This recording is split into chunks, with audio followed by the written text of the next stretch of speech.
All right, let's start with section 3, and here is the focus question.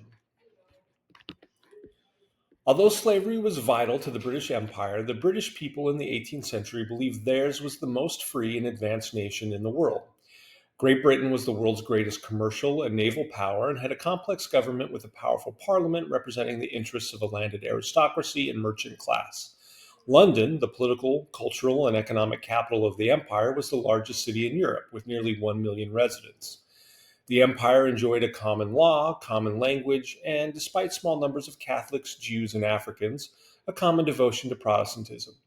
Britain often found itself at war with France, which replaced Spain as its European Catholic rival. This stimulated a large military establishment, high taxes, and a Bank of England to help finance its wars in Europe and the empire. These wars helped develop a sense of national identity forged against common foes. Britain was celebrated by its people as a nation with a rapidly expanding economy that united both Britons and colonists. Especially in contrast to France, individual liberty, the rule of law, and the Protestant faith were all points of British pride.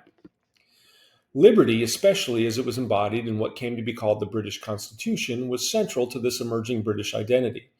Britons believed that the legacy of the English Civil War and the Glorious Revolution had bestowed upon them a unique and ideal political order of institutions that guaranteed their freedoms: the rule of law, legislation consented to by representatives, restraints on arbitrary authority, and individual rights such as trial by jury enshrined in the common law.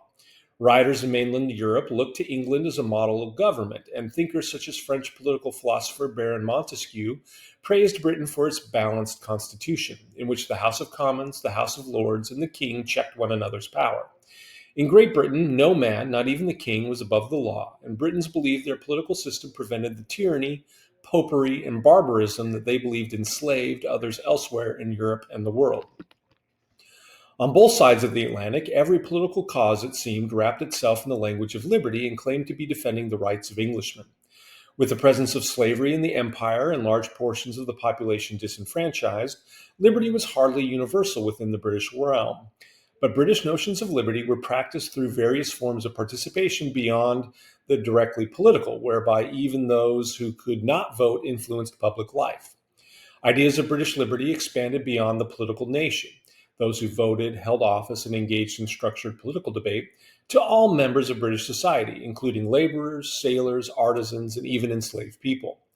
Liberty came to mean more than just privileges derived from memberships in a distinct social class.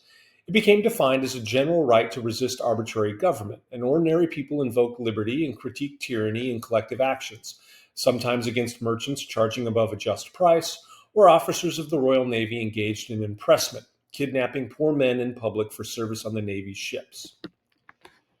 Liberty was central to two sets of political ideas in the Anglo-American world. Today, scholars call them republicanism and liberalism, but these terms were not used in this way at the time.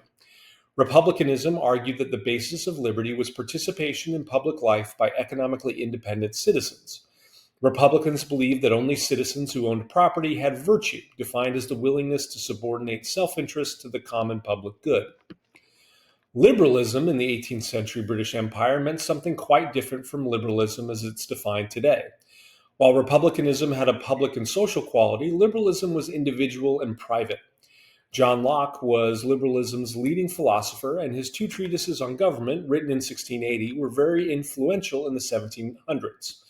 Locke argued that governments were constituted through a social contract, mutually agreed to by equals, here male heads of households, in which individuals surrendered part of their right to govern themselves in order to enjoy the benefits of the rule of law. These benefits included security of life, liberty, and property. Lockean ideals of individual rights, the consent of the governed, and the right to rebel against unjust or oppressive government became popular in Britain and its colonies. Nevertheless, Locke's ideas of liberty as a universal right excluded many from its benefits because its imagined free individual was, in both theory and practice, the propertied white man. Republicanism and liberalism, while distinct bodies of thought, overlapped and reinforced each other. Both came to influence and inspire Americans who began to resist the rule of the British Empire. So, that's the end of that section.